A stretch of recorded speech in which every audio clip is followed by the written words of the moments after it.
on the situation on the ground in Gaza. We're joined next by Dr. Ammar Ghanem. He is a physician in Detroit and with the Syrian American Medical Society, currently volunteering in an ICU in Gaza.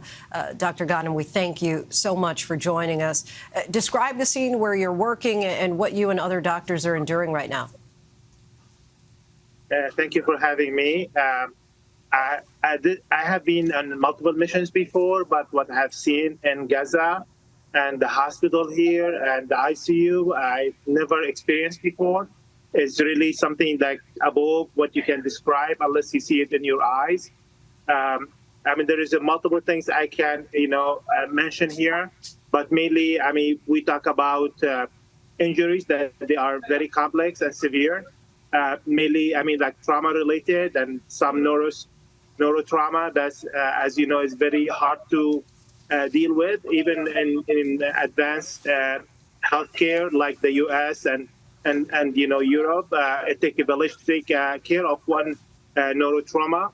On the top of this, there is a lot of shortage when it comes to medical supplies, and then also for staff. The staff shortage is the biggest struggle that we go through since I came here for the last week or so.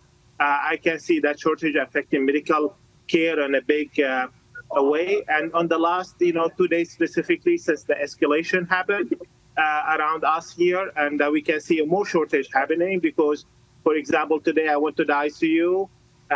It's the hospital actually is a tertiary center. This is the only hospital still functioning in South Gaza, and I was expecting the staff to be there, but I mean, for physicians, they were supposed to be covering the ICU. They were not able to be there because they have to take care of their families.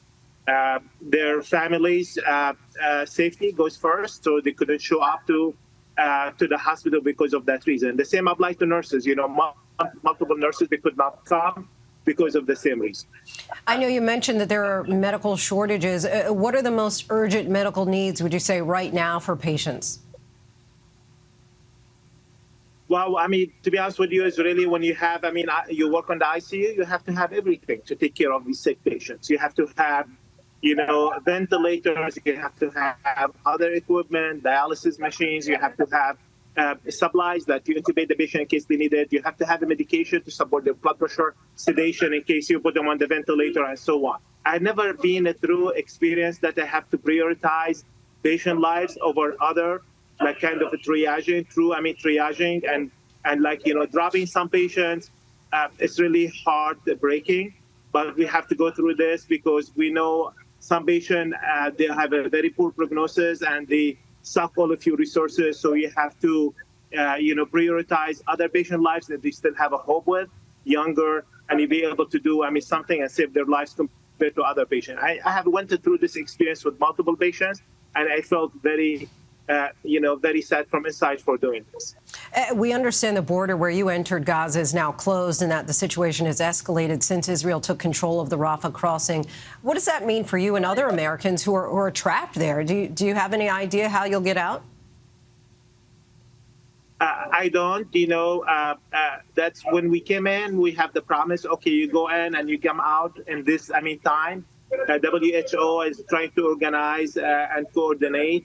And you have other United Nations aid and Red Cross, and all of these people are trapped here after the border is closed. So we don't know what's going to happen next. We are concerned about our safety, and then we want to see what's the solution.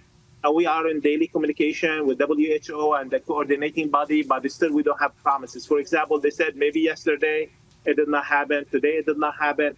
I don't know what's going to happen about tomorrow. Dr. Ammar Ghanem, we thank you so much for your time. Really appreciate your insight.